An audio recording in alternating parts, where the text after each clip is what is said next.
You're on. The Silence ship battle is one of the ones that is a very elaborate scene to shoot. It was so well conceived by Mark.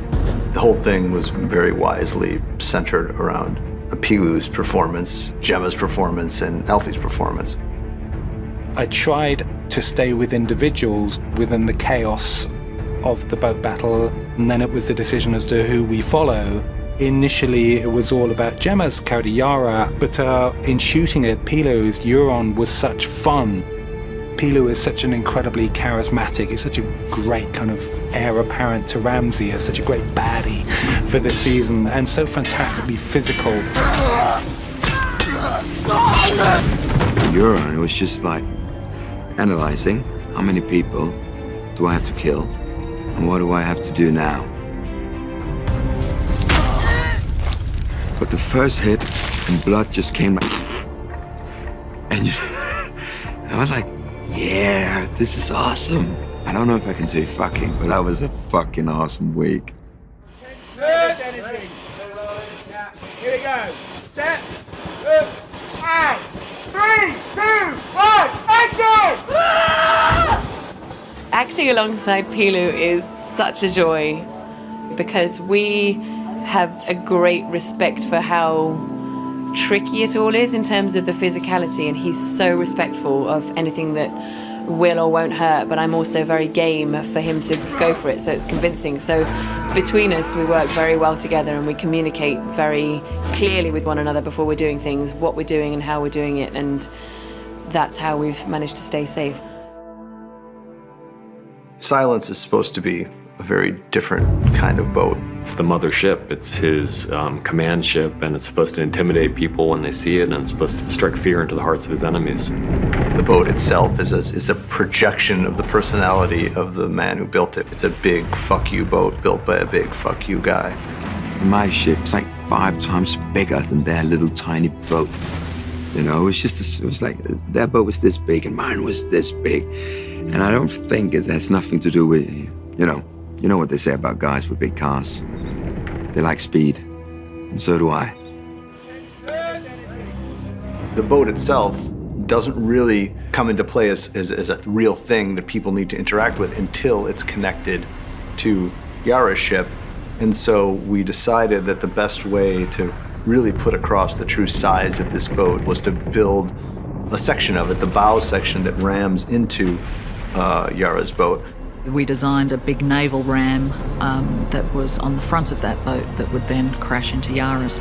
And that was an opportunity to then reintroduce the Kraken. And obviously also we had the Corvus itself that could also, be this very aggressive thing that then all latches onto her ship. The Corvus is that long walkway that descends and smashes onto Yara's ship, and they often would be built with these kind of claws on the bottom so that when they hit the deck of the enemy ship, they would stay there. We built the Corvus so that it became lightweight and very strong. The trouble we had was the fact that we had a stuntman standing on the end, which meant that we had to control it with a winch system.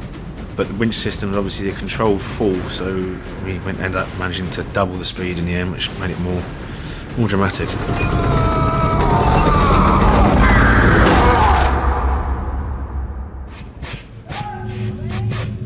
Fire is one of the hardest things for VFX to replicate, and so they'd always rather have real fire on set. Even now, with all the advances in visual effects technology, real fire just looks better. We created ember guns. We had a couple of moments where like a projectile would go crashing through a mast, and the whole sort of section of the mast would come collapsing down. So we had big drop rigs up in the rigging. During the battle, they fired burning projectiles at the Yara's crew. Our effect there is really flares fired down wires. Action. One of the major challenges in the boat sequence was how to, sell the idea that this was happening at sea, that they were floating on water, and yet we're in a car park in Northern Ireland. The visual effects process and bringing a scene to life that doesn't really exist in a real practical world takes a lot of creativity and imagination. The most challenging aspect of the sea battle is the number of shots. It's a very quick cut scene, and it's about the pacing, and it's fast. I mean, it's like a machine gun. We had green screens 60 feet high, all the way around the ship. So there isn't really a direction that the camera can face that we don't have to do something.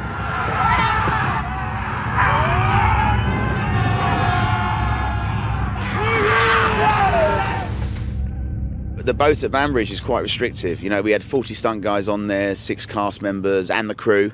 So that was quite a challenge, you know, and it was very wet and it was very cold. The set itself became almost comically crowded with everybody doing this dance. We agreed that the violence should be brutal and feel unchoreographed, that it shouldn't feel structured. I wanted it to feel like the violence of a riot or football terraces, when there's a flash of violence and it just kicks off. In a lot of fight choreography, it's challenging to achieve that if you're trying to do a specific fight beats, and also long takes by their nature make people exhausted. So one of the things that we did to achieve that was no take was more than 10 seconds long. So all we were asking the cast and the stunts to do was to go nuts for 10 seconds. 3, 2, 1. Hugely challenging for everybody. Difficulties of filming on a wooden boat in the rain because it gets so slippy. Chicken wire was stapled to the floor to stop us from slipping over, and there's so much going on out of shot. Is everyone okay?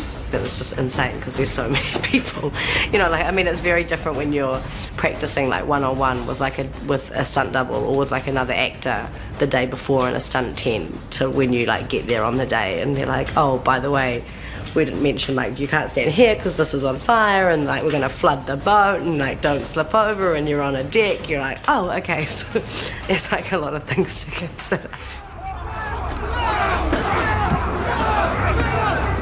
The key moment, I suppose, for me at least, in the sequence is Yara coming up onto the poop deck area, and really that moment of looking out over the stern of her ship and seeing the enormity of the attack, and knowing that all is lost, really, and that the only thing to do is to fight to the last, like a good Iron Islander.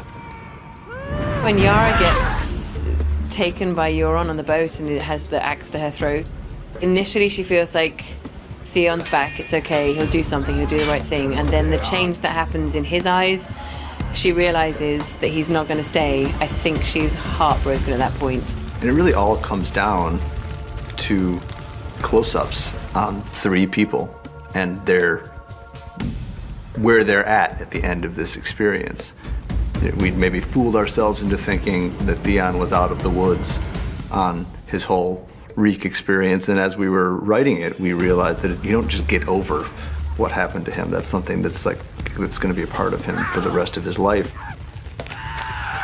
And this is a place that triggers the worst of that experience as he sees people around him doing the kinds of things that Ramsay used to do to him, and to see Euron's pure psycho glee about the whole thing. And when Theon jumps overboard, that laugh that's the character's encapsulation, is that shot that, that's why this is somebody you should be worried about.